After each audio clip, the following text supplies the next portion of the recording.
stand on being a single mom. And I don't want to take away from the single moms that are suffering right now, because I am going through it. Like, this is not a walk in the park by far. But I want to highlight the fact that we need to start being in healthy relationships where we are discerning and making better choices in the beginning, seeing all the red flags, whatever is going on, noticing it and doing something about it, and moving on to what would be better.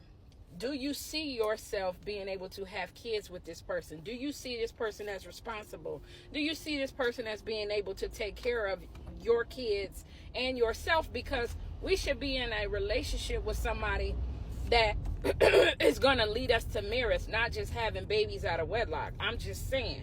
I got 2 of them, so I ain't trying to judge, I have 2 different fathers, and I'm not, like I said, taking away from people who are going through it and trying to understand why they have to deal with this thing alone.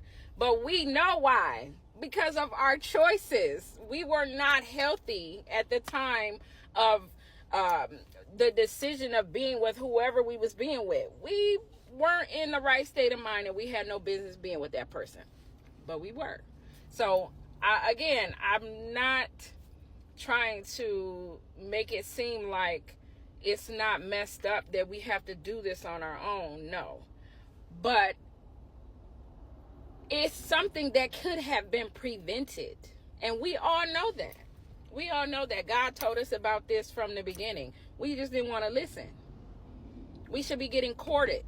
We should be, someone should be asking our fathers if they could have our hand in marriage. We should be getting married, then laying down, then having babies, and in a healthy relationship with a father that's going to stick around and help and support and be there. That's what it should be. So the fact that I'm doing this on my own and I'm struggling, I don't feel like it's something that I should be complaining about. And I really, like, I hope there's no mom on the other end of this and looking like, who she thinks she is. Like, I'm not better than nobody. But if I made a decision and this is the outcome, I don't think that I can complain. I've been here. In my mind, I saw all of this, and I still sat there and I laid there. I seen it going bad, and I still did it. And I know there's situations where it wasn't the woman's decision, maybe, like it may have been where you were, a victim. I get that. But I'm talking about in this particular situation, it sucks. We need two people households, 2 incomes in a household to survive in this economy, especially. But I'm not finna just be with somebody just to pay my bills. I'm not doing that.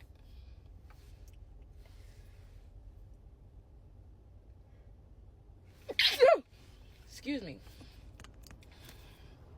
Anywho, we need to do it right. We got to stop these cycles. A lot of broken homes, mental health issues. If you are having situations where you're dealing with emotions and trauma and things that you cannot deal with, you need to get that taken care of before you get into a relationship. And I've seen so many parents that allow their children to be in relationships at 12 and 13 and 14 and then wonder why at 16, 17 they're having babies. Every relationship isn't like that. I'm not saying that. But for the most part, that's how it goes. You've been in school and you saw those relationships where you're like, dang, in a matter of time, she gonna be pregnant. Because we, as the kids that was in the school with these people, we knew that what they were doing. And eventually they were pregnant, you know?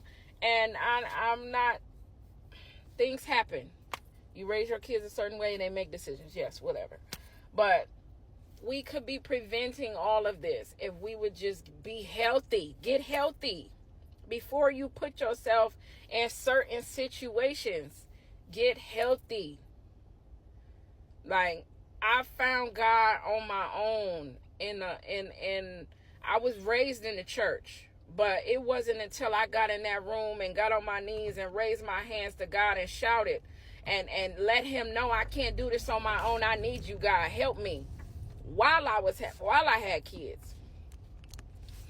All of these things weren't awakened in my brain until after I surrendered and I submitted my life to him.